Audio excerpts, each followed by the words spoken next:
December of 1975, George and Kathy Lutz and the 3 children moved into 112 Ocean Avenue, Amityville, New York. It's a suburban neighborhood located on the south shore of Long Island in New York. 13 months before the Lutz family moved in, Ronald Defoe Jr. had shot and killed 6 members of his family at the house. After 29 days, the Lutz family left the house claiming they had been terrorized by paranormal phenomena while living there. After the Defoe murders, the house remained empty for 13 months, until the George and Kathy Lutz decided to buy the house at what was considered a bargain price of $80,000. The 6-bedroom house was built in a Dutch colonial style and had a distinctive gambrel room with a swimming pool and a boathouse, as it was located on a canal. George and Kathy were happily married in July of 1975 and each owned their own separate homes, but they wanted to start off fresh in their marriage, so they both purchased a new property. Kathy had 3 children from previous marriage: Daniel, who was 9, Christopher, who was 7, and Melissa, or Missy, who was 5. They also owned a Malamute crossbreed Labrador named Harry. During the first inspection of the home, the real estate broker told them about the Defoe murders and asked if this would affect their decision. After discussing the situation, both George and Kathy Lutz decided that it was not a problem. Not for the amount of money that was being asked for the property. Much of the furniture that belonged to the Defoe family was still in the house, and was included with the $400 as part of the deal. A friend of George found out about the history of the house and insisted on having it blessed. George was a non-practicing Methodist and had no clue of what this would involve, but Kathy was a non-practicing Catholic who explained to him what this would entail. George knew a Catholic priest at the local Sacred Heart Rectory, who he knew would be willing to carry out the Catholic blessings. He arrived to do the blessings while George and Kathy were unpacking their belongings. He went into the house in order to carry out the rites when he flickered the first bit of holy water and began to pray. He heard a masculine voice say, "Get out!" He left the house immediately, not mentioning what had happened to either George or Kathy. On Christmas Eve the same year, the priest made a call to George and Kathy, advising them to stay out to the second room floor, where he heard the mysterious voice. This was the former bedroom of John Matthew Defoe, and also the room that Kathy had plans of turning into a sewing room. The call was cut short with static. Supposedly the father developed a high fever and blisters similar to that of a stigmata. Talking about their experiences, it felt as though George and Kathy were each living in a different house. George would wake up about 3:15 in the morning and go out to check the boathouse. This was, coincidentally, the same time in the morning as when the Defoe murders took place. The house was plagued by a swarm of flies despite the winter weather. Kathy had vivid nightmares about the murders and had discovered the order in which each of the killings occurred, and in which room they took place in.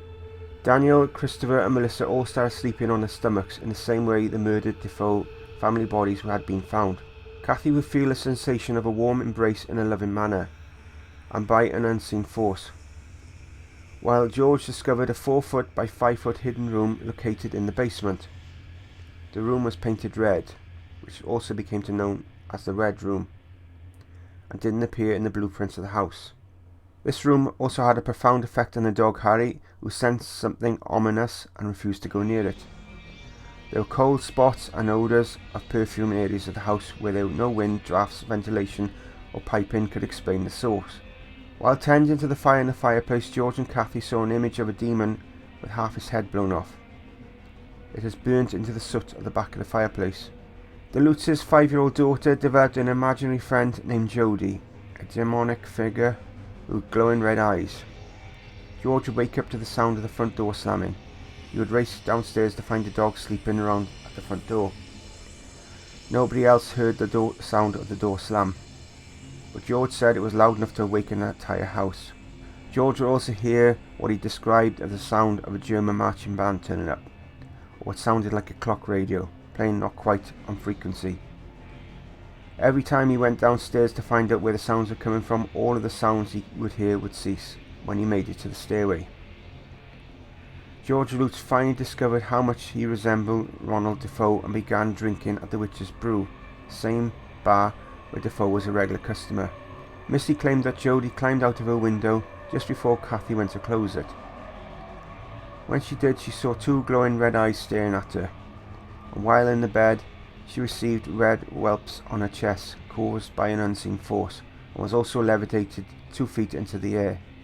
An unseen force also caused damage to locks, doors and windows all around the house. Cloven hoof prints attributed to an enormous pig appeared in the snow outside of the house at the beginning of January in 1976.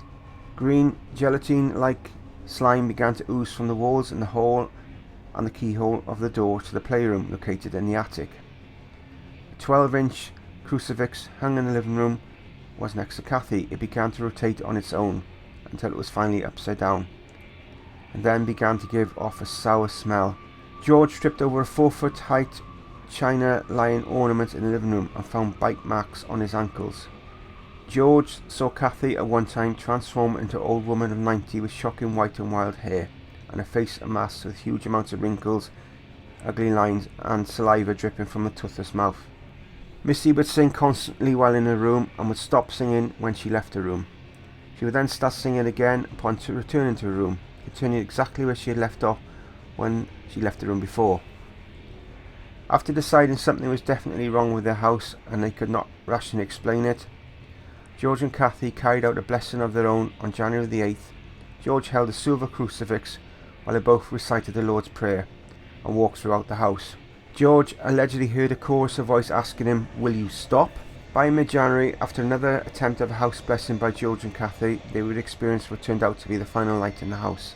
George Lutz declined to give the full account of the events that happened during that occasion, describing them as too frightening.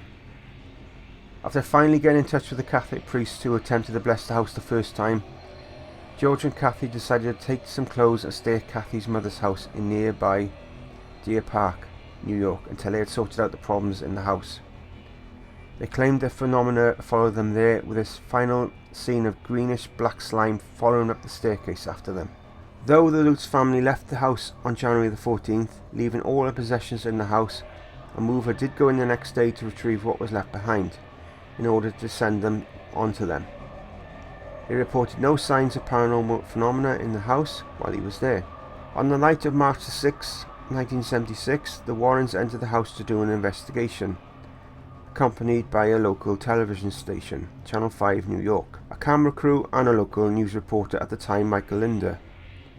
During the course of the investigation, Gene Campbell took a series of infrared time-lapse photographs.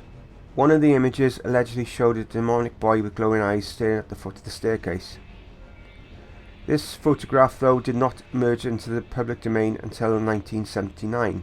The Warrens have suggested that the house is occupied by malevolent spirits because of the history of the house.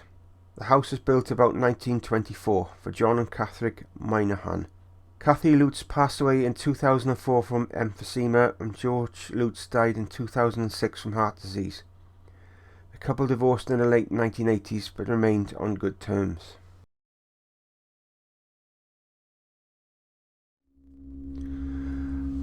I didn't actually do an intro to this, but this was sent in by Roger, who has sent me in some stories which I've used on his channel. I think I've done 2 of his stories so far, and this is his investigation into the story of the Amityville Horror, which we're all familiar with.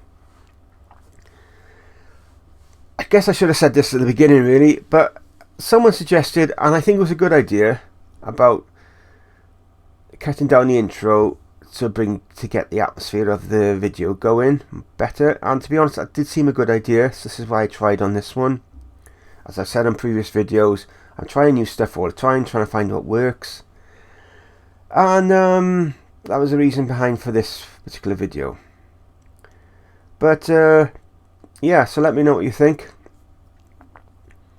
and I'm going to shoot off. I will just add, I think the photograph that they mentioned at the end that the Warrens found, I'm sure I read somewhere that was proven as being a fake or something, but I don't know. If you guys know any different, please let me know. Of course, I've seen the films like you guys have, and most of you guys have, and There was details included here which I wasn't aware of in the film, or if I did see them, I don't remember them, because it's been a long time since I saw them. Saw the first one, second one, the different ones that were out at the time. And so there we go. For the future, I got more stuff to come from Roger. Just some of the stories are very long. This was relatively short, and this still went up for a fair bit. So I will be doing them when I can. Probably next week it'll be, at least. And other stuff still to come. So otherwise, until next time, bye for now.